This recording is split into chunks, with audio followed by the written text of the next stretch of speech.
United States Army presents The Big Picture, an official report produced for the armed forces and the American people.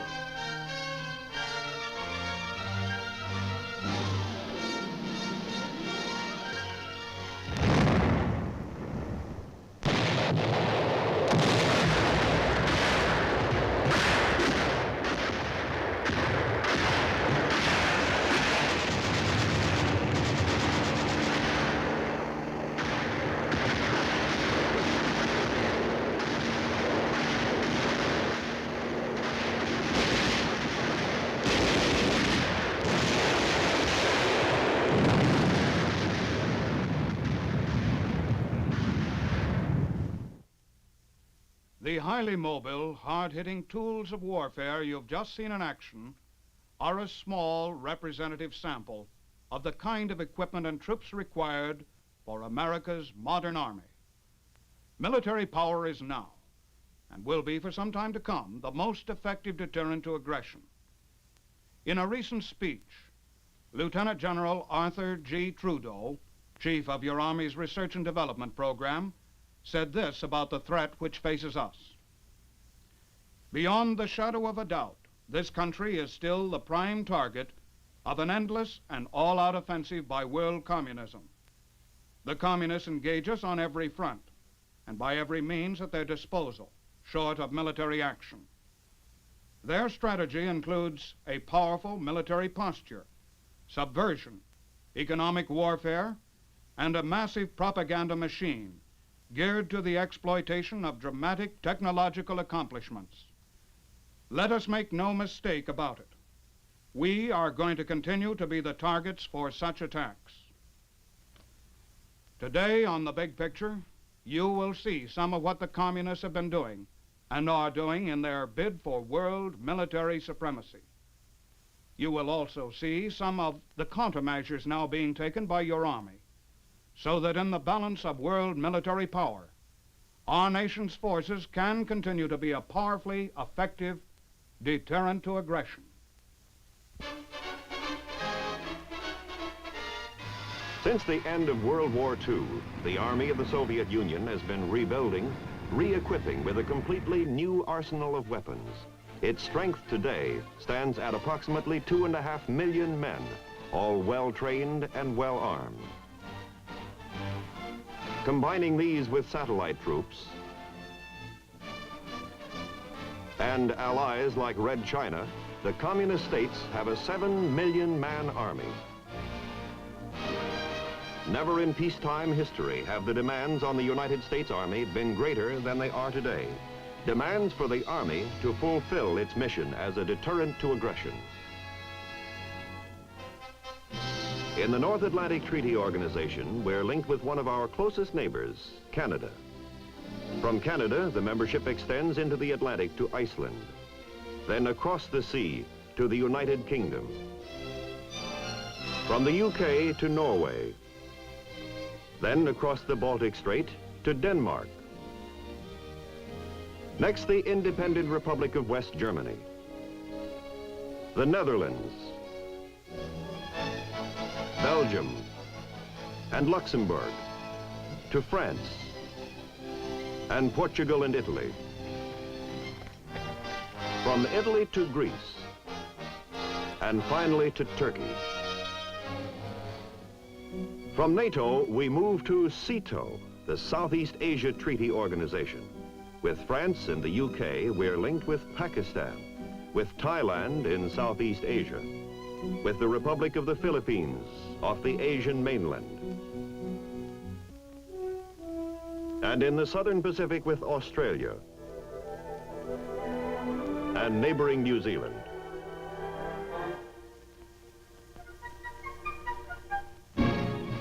Other bilateral agreements have been made throughout the world. A security pact with Japan. We have a military aid and defense treaty with the Republic of South Korea. Another agreement links us with Free Chinese Forces on Formosa. And the USA-Brazil Pact was the first in a series of agreements with the countries of Latin America. Maintaining strong combat-ready forces overseas is one of the Army's missions in deterring aggression. Our 7th Army is in Germany. Here, it's a combat-ready part of the defense forces of the North Atlantic Treaty Organization.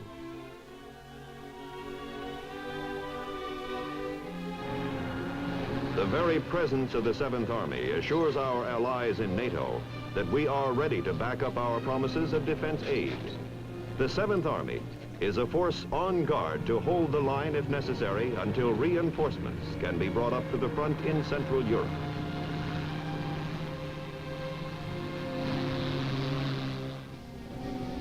South of the Alps in Italy today is another overseas frontline outfit, the Southern European Task Force, CTAF. CTAF's supply headquarters are located near Leghorn, 250 miles south of the main installation, which lies in the shadow of the Alps.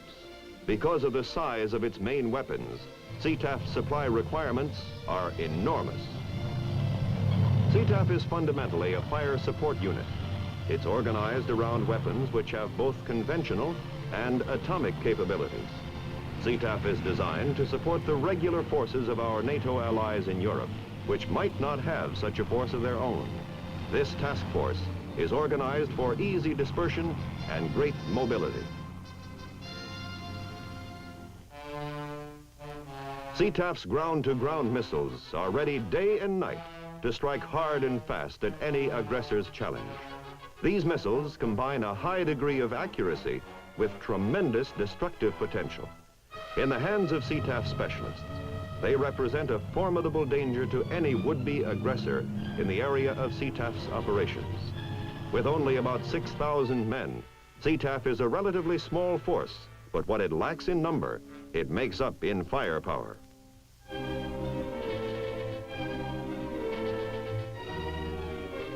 Guarding the front line in Korea is a third major Army overseas combat force, the United States 8th Army. Men of the 8th, with other United Nations troops, patrol the demilitarized zone which splits the Korean Peninsula.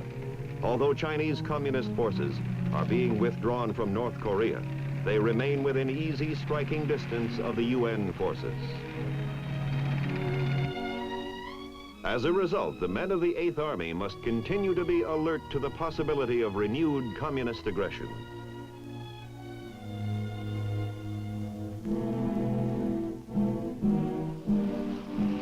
Backing up the Army troops on the mainland of Asia are supporting elements stationed on offshore islands. On Okinawa, the U.S. Army Ryukyu's Islands, 9th Corps guards this important outpost in the Far East. Simulated invasions keep the men of the 9th Corps on their toes against the threat of the real thing, for an attack on Okinawa would endanger our vital Pacific lifeline. Closer to home is the Army's 25th Infantry Division in our 50th state, Hawaii.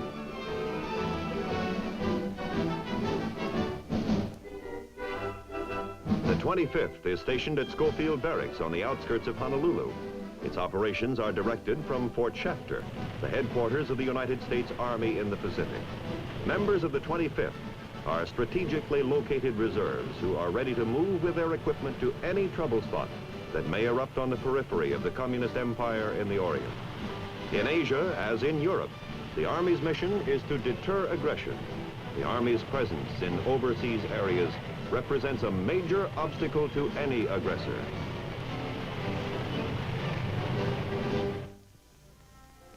Headquarters of the United States Army Caribbean is in the Panama Canal Zone. For the past 45 years, the Panama Canal has been one of the most important facilities in the United States Defense Organization. Keeping the canal open to ships of our Navy is imperative if the Navy is to fulfill its mission in our three-service defense program. At the zone's Jungle Warfare Training Center, crack troops learn the fundamentals of living and fighting in dense jungle. Because of unrest in various Central and South American countries, the importance of the Canal Zone's defenders has greatly increased in recent months. The broad mission of the United States Army Alaska is to plan, provide and take part in the ground and air defense of our 49th state. Long-range patrols are carried out summer and winter alike by combat units stationed here. While conducted primarily for training purposes, these patrols have become the most reliable and often the only source of information concerning remote regions of the new state. Regularly scheduled maneuvers provide realistic training for men in this command. These maneuvers also test the combat readiness of the troops and give commanders a chance to examine their plans of defense and counterattack under artificial combat conditions. Because of its proximity to the Soviet Union, there is little doubt of the importance of the job being done by the men manning our northern ramparts.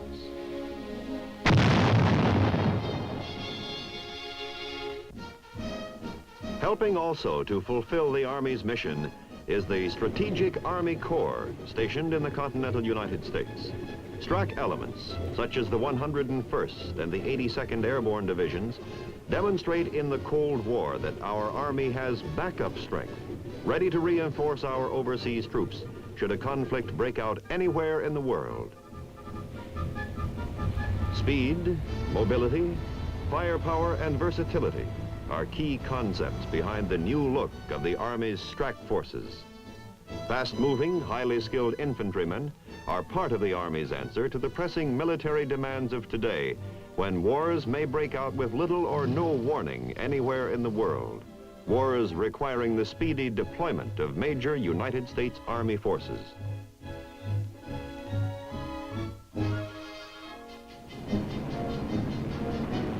Fundamental to the effectiveness of these fire brigade forces is the training of foot soldiers who can fight in independent actions in small groups, who can accomplish their mission swiftly and then move on fast to where their presence may be needed next.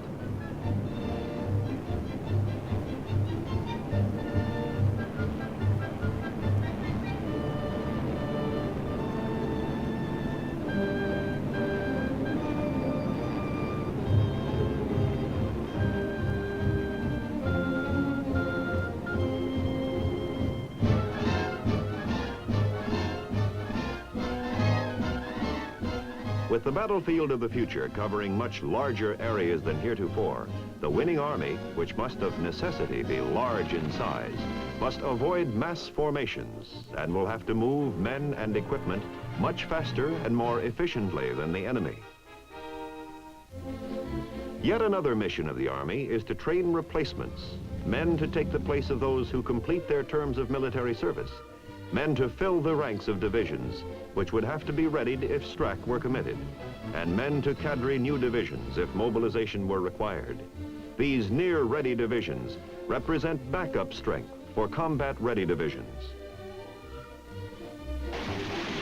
Although there are a host of revolutionary new weapons, the recruit must be taught the fundamentals of conventional ground warfare, which apply whether a conflict be atomic or non-atomic.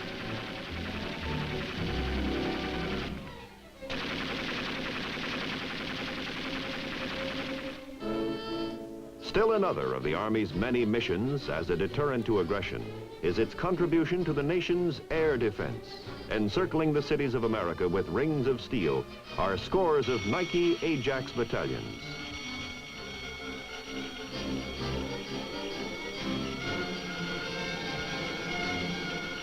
These anti-aircraft defenses are manned around the clock, 7 days a week. Day or night, the crews are ready to respond to the slightest threat. And replacing the Nike Ajax in the air defense units of the Army today is the larger, longer-range, faster-flying Nike Hercules, which is capable of delivering an atomic warhead against enemy air armada. Today is in the past. Great reliance is put on the Army Reserve components, the Army National Guard and the Army Reserve, for standby reinforcing military strength. The Army is continuing its efforts to enable these units to attain a far higher standard of peacetime readiness than ever before.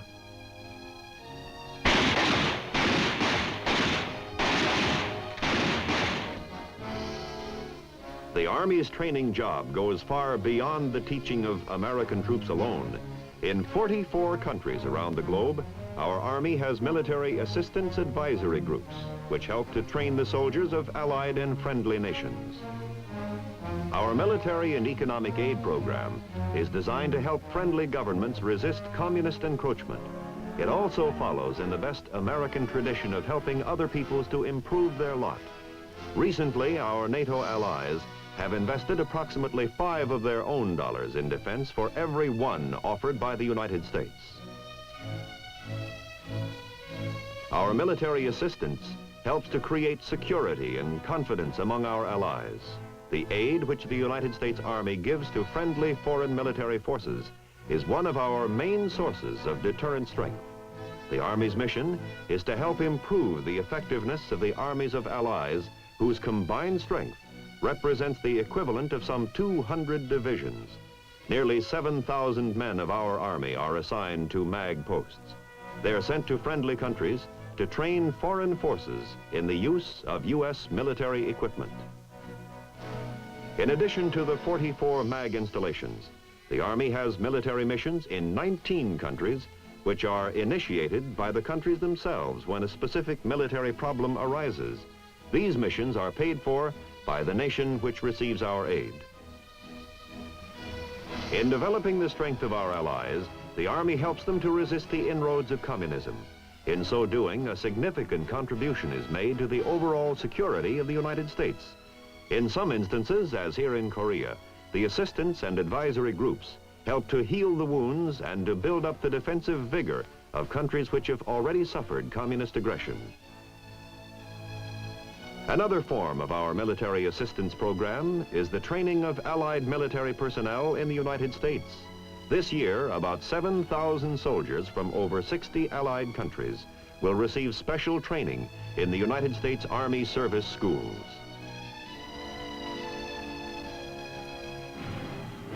Planning and directing the many missions of the Army are the administrators in the Pentagon. Here is the command post for the defense activities of the Army, profoundly affecting the security of all the free nations of the world, directing American soldiers in 77 foreign lands.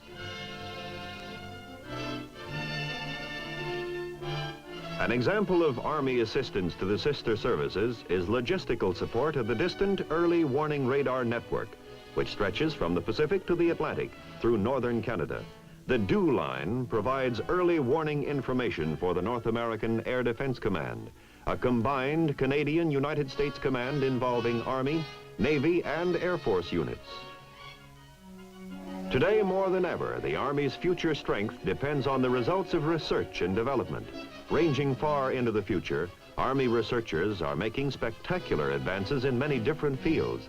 Accomplishments to date have been varied and impressive in rockets and missiles. Little John all-weather rocket.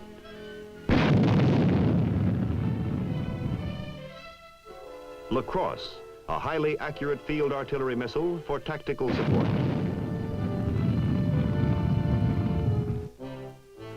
Reliable Honest John, the 3-ton medium-range rocket. Corporal, the first real field Army support weapon.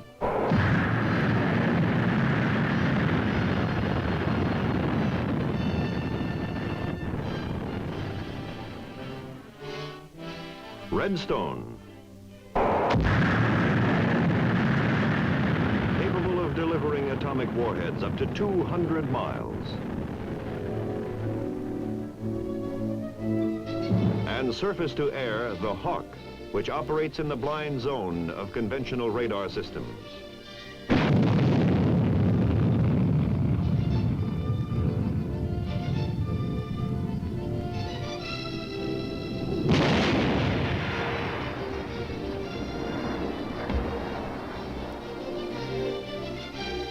Nike Ajax, long a mainstay of air defense, forerunner of Hercules.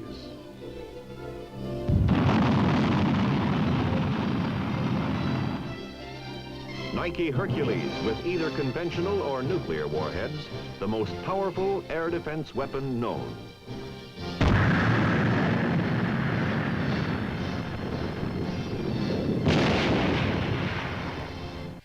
and in development Nike Zeus, the Army's anti-missile missile. Making the infantryman a harder-hitting individual are new small arms like the M60 machine gun, which is replacing the old heavy and light machine guns.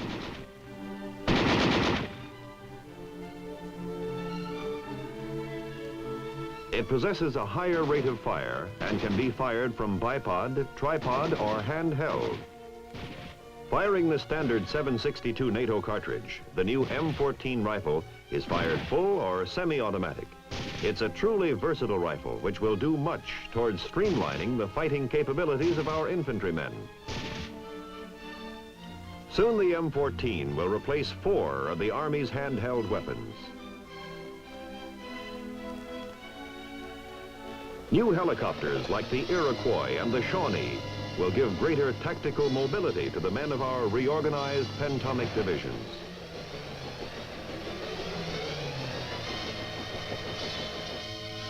Revolutionary advances are being made in fixed-wing planes for transport, supply, and surveillance. Experiments with short and vertical takeoff and landing aerial vehicles are being carried out under a broad program to provide much greater speed and mobility for the foot soldier.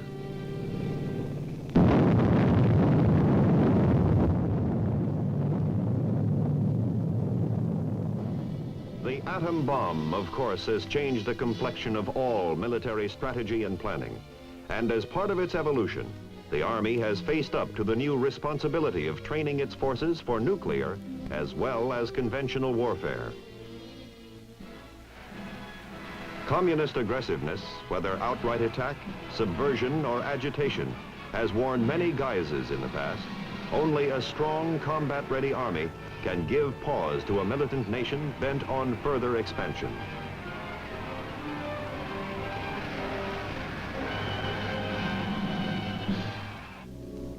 Following a revolution in Iraq in the summer of 1958, the government of neighboring Lebanon requested military assistance from the United States.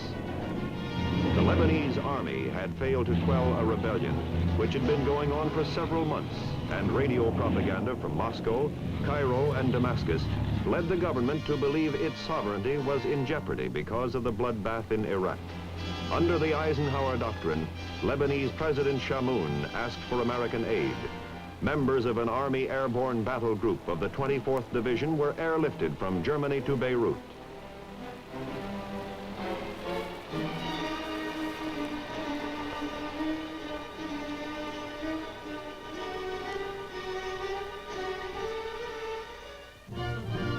With members of the Marine Corps from the Navy's 6th Fleet, the Army set about securing the Beirut airport and establishing law and order in the capital city and environs.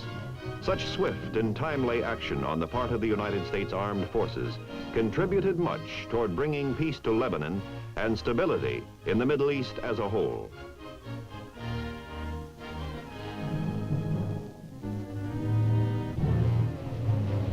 Lebanon is but one example of nearly a score of crises since World War II, which clearly demonstrates the need for the capability of moving troops fast and smoothly from one part of the world to another when a small conflict suddenly threatens to explode into a war of giant proportions. In trying to improve its mobility and firepower, our Army is constantly testing new techniques to boost its maneuverability and increase the impact of its fighting punch.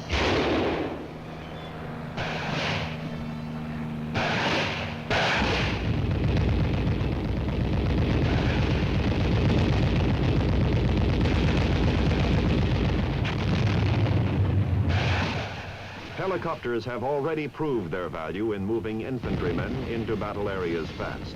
Today, armed experimental helicopters presage things to come, the flying tanks and personnel carriers of tomorrow.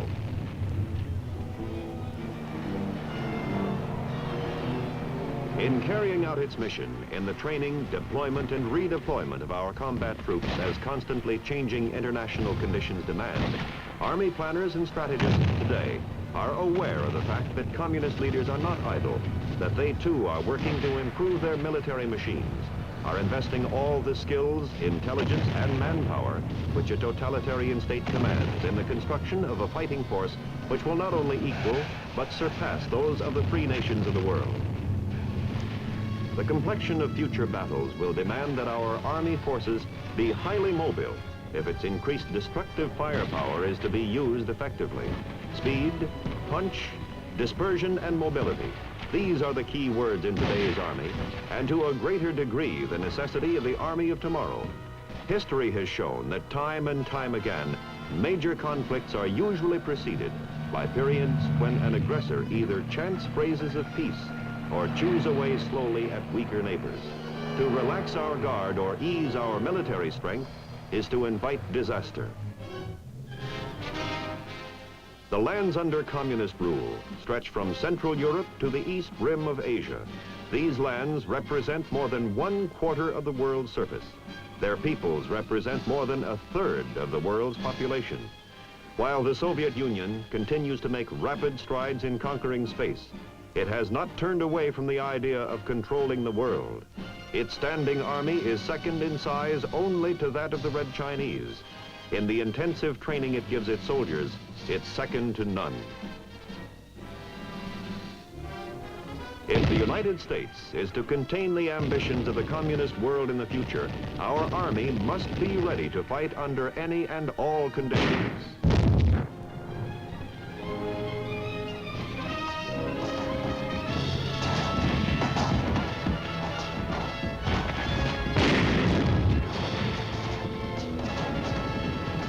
In times of crisis, America has always produced men with the courage and convictions to fulfill the Army's mission, to meet the enemy and to overcome him face to face.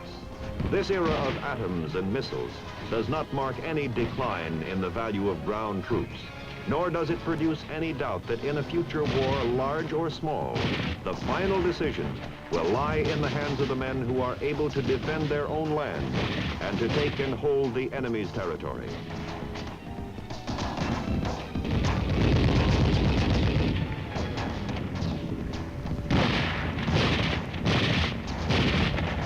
All the military services are working together to develop the strength necessary to deter war or to be victorious should our deterrent efforts fail.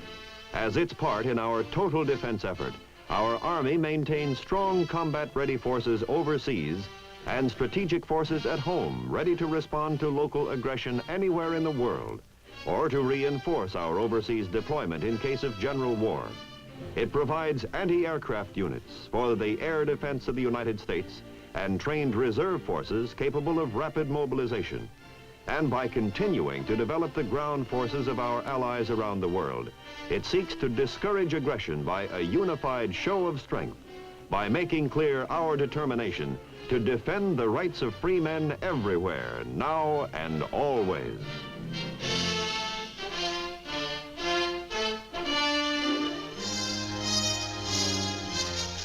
The Big Picture is an official report for the armed forces and the American people. Produced by the Army Pictorial Center. Presented by the Department of the Army in cooperation with this station.